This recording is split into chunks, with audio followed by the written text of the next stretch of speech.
فرق تو بہت ہے نا بھائی. جسم کا تعلق عالم ناسوت سے ہے. جن لوگوں کو حضور کے جسم کی بیعت ملی تو ان کو حضور کا تعارف عالم ناسوت میں جو جسم ہے اسی کو جانتے ہیں کہ بس یہی حضور ہیں. اور جن کو حضور کی قلب کی بیعت ملی تو انہوں نے حضور کا ملکوتی حسن بھی دیکھ لیا. حضور کا ملکوتی جسم بھی دیکھ لیا. اور پھر جن کو نبی پاک صلی اللہ علیہ وسلم کی روح مبارک نے فیض دیا، اب ایسا نہیں ہوگا کہ حضور کی روح فیض دے اور جسم کو یا دل کو دے. روح فیض دے گی تو روح کو دے گی، جسم دے گا تو جسم کو فیض ہوگا، قلب دے گا تو قلب کو فیض ہوگا. اب جس طرح یہ سلطان حق باہو تھے، انہوں نے بھی اپنی شاعری میں کہا کہ بھائی ہم نے حضور کے ہاتھ پہ بیعت کی، ٹھیک ہے نا. اچھا، اب اگر آپ کو روحانیت کا پتہ ہو تو پھر آپ کو جو ہے یہ معلوم ہو کہ بھائی حضور صلی اللہ علیہ وسلم نے جو بیعت کی تھی، بیعت دی تھی سلطان حق باہو کو، وہ کس کو دی تھی؟ سلطان باہو کے جسم کو دی تھی، قلب کو دی تھی یا روح کو دی تھی؟ اور جب آپ کو پتہ چلے کہ حضور نے بیعت تو کیا تھا سلطان باہو کو، نہ جسم کو کیا، نہ قلب کو کیا، نہ روح کو کیا، وہ تو طفل نوری کو کیا تھا، تو کہاں سلطان صاحب کو آپ اویس کرنی کے برابر کھڑا کر سکتے ہیں؟ جو مقام اویس کرنی کا ہے وہ سلطان باہو کا کدھر ہے؟ جو مقام اویس کرنی کا ہے ہاں تو وہ ادھر کدھر؟ ادھر تو نہیں ہے نا. وہ تو حضور کی روح کا، حضور کی روح مبارک کا جو فیض ہے وہ کیا ہوگا؟ نہج البلاغہ میں کہاں روح کا فیض ہے؟ قلب کی باتیں ہیں نا. اویس کرنی کو تو اس ذات سے فیض ہوا جس کے لیے اللہ تعالیٰ نے فرمایا لولاک لما خلقت الافلاک، زمین و آسمان ہی نہ بناتا اگر تجھے پیدا کرنا مقصود نہ ہوتا. روح مبارک تو وہ تھی نا کہ جن کے زمین پر آنے سے پہلے ہی آدم علیہ السلام کو جنت سے اللہ نے نکالا، ہیں جی. تو اس کی وجہ سے، حضور کی وجہ سے تو آدم علیہ السلام کی معافی ہو گئی. وہ روح ہے، وہ روح مبارک ہے. اچھا، دوسری بات، اگر اللہ کا کوئی محبوب ہے تو وہ حضور کا جسم تھوڑی ہے. اللہ کا کہ محبوب ہے تو وہ حضور کی کوئی جسم مبارک تھوڑی ہے. محبوب آپ کے قلب کو کہتے ہیں. آپ کا جو دل ہے حضور صلی اللہ علیہ وسلم کا، وہ اللہ کا محبوب ہے، اور جو آپ کی روح ہے وہ اللہ کی عاشق ہے. وہ کیا ہے؟ وہ اللہ کی عاشق ہے نا. حضور پاک صلی اللہ علیہ وسلم سے ایک دن جبریل نے پوچھا یا رسول اللہ ایک بات بتائیں. جی وہ کیا؟ کہ یہ جو آپ کے مومنین ماننے والے ہیں، سچے جو اللہ کے قبول کردہ ہیں، ان میں آپس میں بھی لڑائی جھگڑا کیوں رہتا ہے؟ ان میں آپس میں بھی لڑائی جھگڑا کیوں رہتا ہے؟ تو حضور نے فرمایا کہ اکثریت وہ ہے جن کو ہمارے جسم سے فیض ہوا ہے، اور اقلیت میں وہ ہیں جن کو ہمارے قلب سے فیض ہوا ہے، اور جس کو ہماری روح سے فیض ہوا اس کو ہم نے ان کے ساتھ بٹھایا ہی نہیں، کہا تو ادھر ہی بیٹھا رہے، اس کو ادھر ہی رکھا. بات سمجھ میں آ گئی ہے نا. اب جن کو جسم سے فیض ہوگا وہ آپس میں یار ہوں گے، دوست ہوں گے، اور جس کو قلب سے فیض ہوا تو وہ فیض تو مختلف ہوگا نا.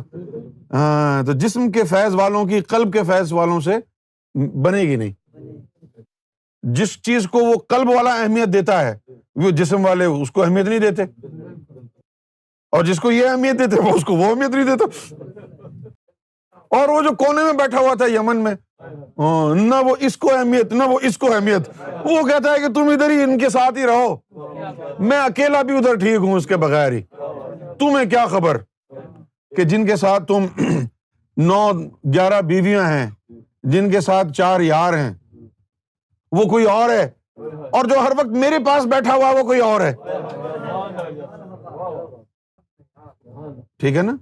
اسی طرح سرکار امام مہدی گور شاہی، جن کو سرکار گور شاہی سے فیض ہوا، نظروں سے فیض ملا، ذکر قلب جاری ہوا، وہ سب ہم خیال ہو گئے۔ جن کو قلب سے فیض ملا، جن کو قلب سے فیض ملا، تو وہ ان سے تھوڑا سا آگے نکل گئے، ان کا مزاج مختلف ہو گیا۔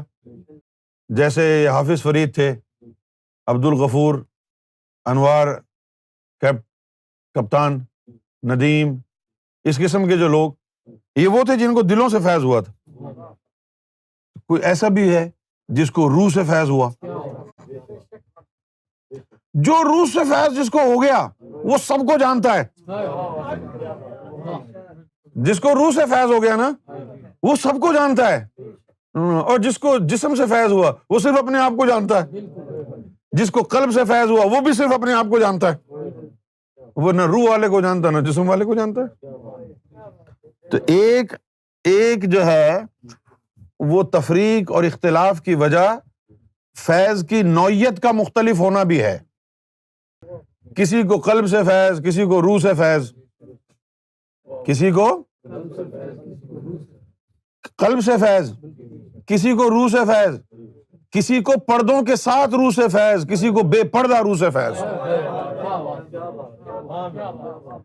کسی کو پردوں کے ساتھ روح سے فیض، اور کسی کو بے پردہ روح سے فیض۔ جس کو بے پردہ روح سے فیض ہو گیا نا وہ کہتا ہے کون ہے رب الارباب، کون ہے امام مہدی، وہ کون ہے مومن، کون ہے ولی۔ کوئی ضرورت نہیں ہے، بس میں اور میرا یار ہے،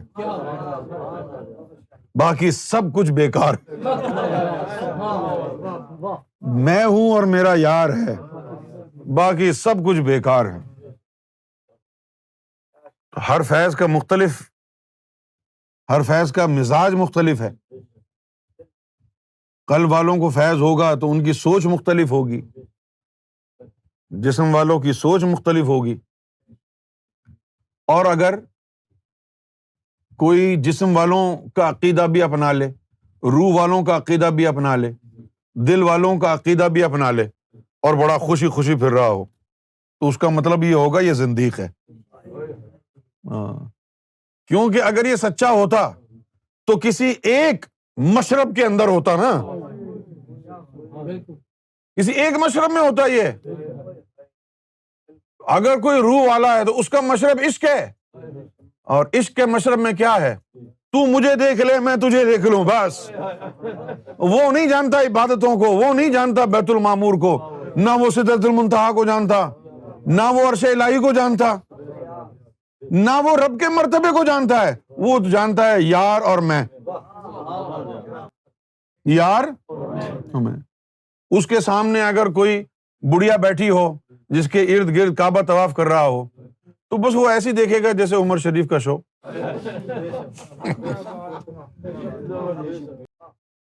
اس کے سامنے اگر اس کا مرشد عرش الہی پر جا کے بیٹھ جائے تو اس کو اس سے کوئی پرواہ نہیں ہوتی ہے۔ اس کا مرشد زمین پر کرسی پر بیٹھا ہو یا عرش و کرسی پر بیٹھا ہو، مرشد کی جو افادیت اور اہمیت اس کی نظر میں ہے اس کرسی سے اس کرسی پر پہنچنے سے چینج نہیں ہوتی۔ وہ وہی ہے کسی بھی کرسی پر بیٹھا ہو، اس کرسی پر بیٹھے یا اس کرسی پر بیٹھے، وہ وہی ہے نا۔ اب یہ سوچ تمہارے اندر تو نہیں آ سکتی نا۔ یہ سوچ کب آئے گی؟ جب اس کی روح کا فیض ہوگا۔ بھائی جو جسم والوں کو کہا کہ قبر میں جانا تو ستانا ان کو، تو دل والوں کو کیا کہا ہوگا؟ دل والوں کو کیا کہا ہوگا؟ اور روح والوں کو کیا کہا ہوگا؟ روح والوں کو کم سے کم یہ تو کہا ہوگا کہ جب یوم محشر میں جائے اور وہاں تجھ سے سوال جواب اعمال نامہ پوچھا جائے تو ستانا، ستانا۔ اب پوچھا جائے بتا تو کس کا امتی ہے، کہنے لگے جی میرا تو کوئی ہے ہی نہیں جان پہچان والا ادھر۔ ہاں جی 1,24,000 پیغمبر، میں تو کسی کو جانتا ہی نہیں۔ پھر ان سے پوچھے کہ ہاں جی تم ان کی بخشش کراؤ گے، وہ کہیں گے جی ہم تو اس کو جانتے ہی نہیں، نہ ہم یہ جانتے کہ یہ کون ہے، نہ یہ ان کو جانتا کہ وہ کون ہے۔ ان کو اس کو یہ حکم ہے یوم محشر میں اگر کوئی لے جائے زبردستی تو آرام سے کھڑے رہنا چپ کر کے،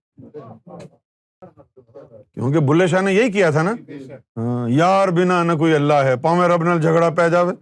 یہ وہ باتیں ہیں نا صوفیوں کی جو عام طور پر کی نہیں جاتی۔ کیوں نہیں کی جاتی؟ اس لیے کہ تمہاری سمجھ میں نہیں آئے گی نا۔ تم ان باتوں کا ثبوت قرآن میں ڈھونڈو گے، قرآن تو جسمانی صحبت والوں کے لیے اتارا، دل والوں کے لیے تو قرآن جو اترا ہے وہ حضور کے دل میں تھا۔ یہ قرآن جس میں تو میرا ثبوت ڈھونڈے گا، یہ قرآن تو جسموں والوں کے لیے تھا نا، وہ جو دلوں والوں کے لیے قرآن اترا وہ تو حضور کے سینے میں، اس کو قرآن مکنون بولتے ہیں نا۔ اور جو روح والوں کے لیے ہے، روح والوں کو قرآن کی ضرورت ہی نہیں۔ لوح بھی تو قلم بھی تو، تیرا وجود الکتاب۔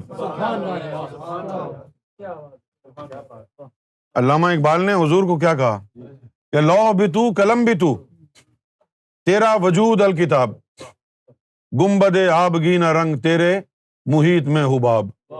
اس کی پھر سوچ ہی سمجھ نرالی ہو گئی۔ ابھی تو نفس وغیرہ کو پاک کر کے یار مناتے ہیں، تو بلے شاہ نے کہا تھا اسا نچ کے یار منانا ہے، پاویں کافر بننا پہ جائے۔ پھر سرکار نے فرمایا کہ ایتھے نچنا بھی عبادت بن جاندا، نچنے دا جے چج ہوئے۔ ایسے نہیں ہے تو منہ اٹھایا اور گھنگرو باندھ کے ناچنا شروع ہو گیا اور کہا جی بتاؤ کدھر ہے رب۔ نہیں، ایسے نہیں، وہ ناچنا جس میں یار نچاتا ہے، وہ ناچنا کچھ اور ہے۔ ایک دفعہ امریکہ میں کیا ہوا، یہ امجد، یہ ندیم اور بھی بہت سے لوگ تھے، تو یہ سرکار کے ساتھ جنگل میں سے گزرے، جنگل بیابان۔ ادھر جنگل میں سرکار نے گاڑی روک دی، جنگل میں گاڑی روک دی اور پھر ان کو کہا کہ چلو ناچو۔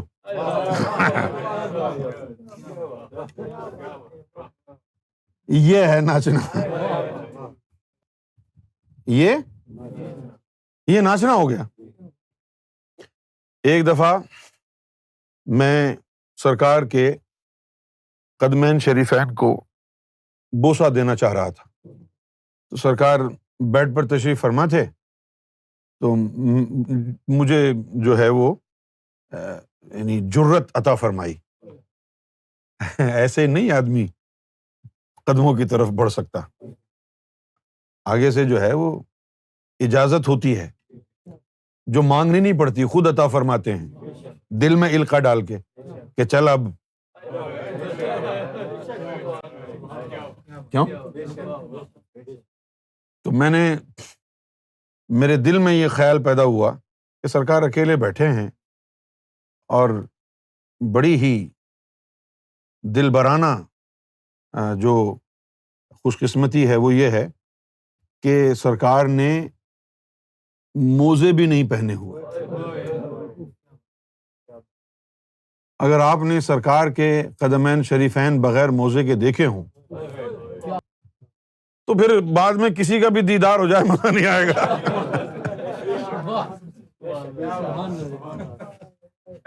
نہیں تو وہ موزے بھی نہیں پہنے ہوئے، تو میں قدموں کی طرف جھکا اور ڈر ڈر کے میں نے سرکار کے جو قدمین شریفین ہیں تالو کو بوسہ لے لیا اور بڑا خوش۔ سرکار نے فرمایا خوش ہو گئے؟ سرکار نے فرمایا بس خوش ہو گئے؟ میں نے جی سرکار نے فرمایا یہ کیا ہے، یہ تو کچھ بھی نہیں ہے۔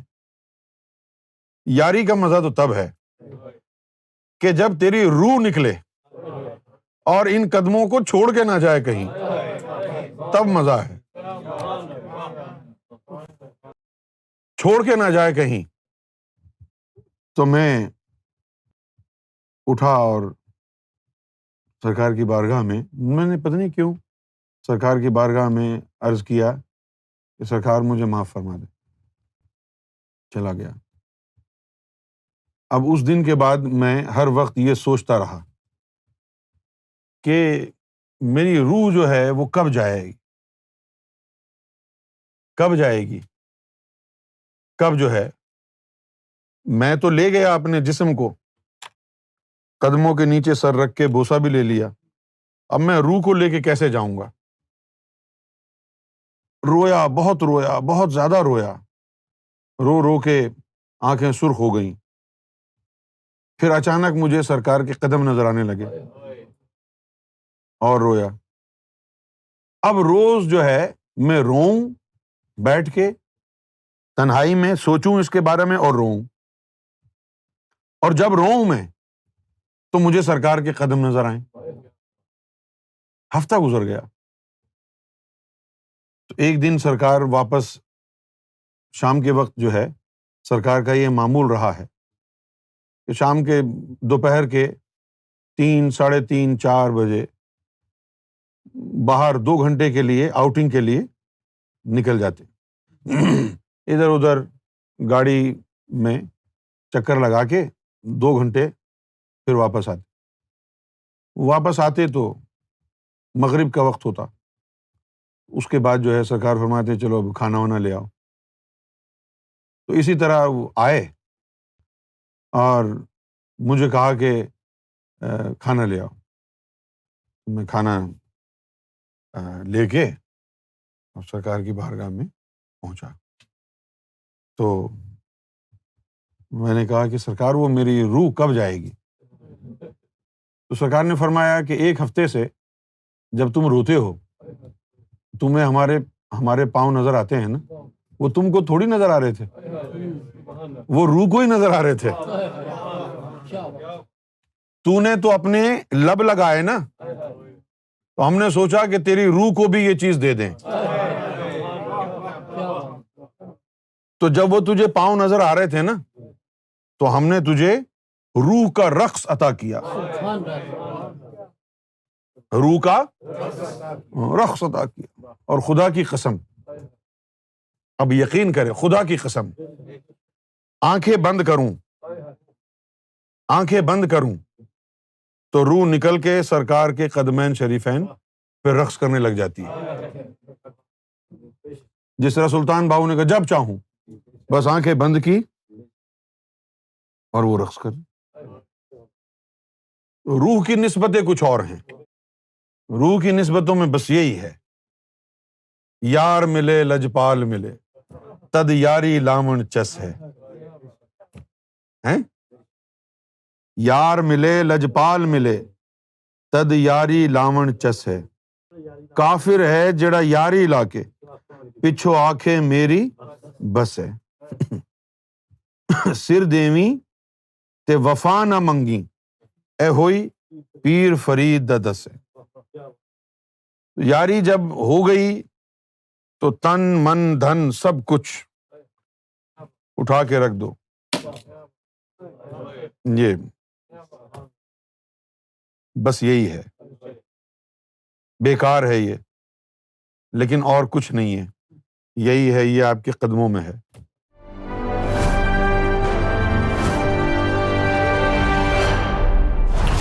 TV, bringing light, love, and peace in your life.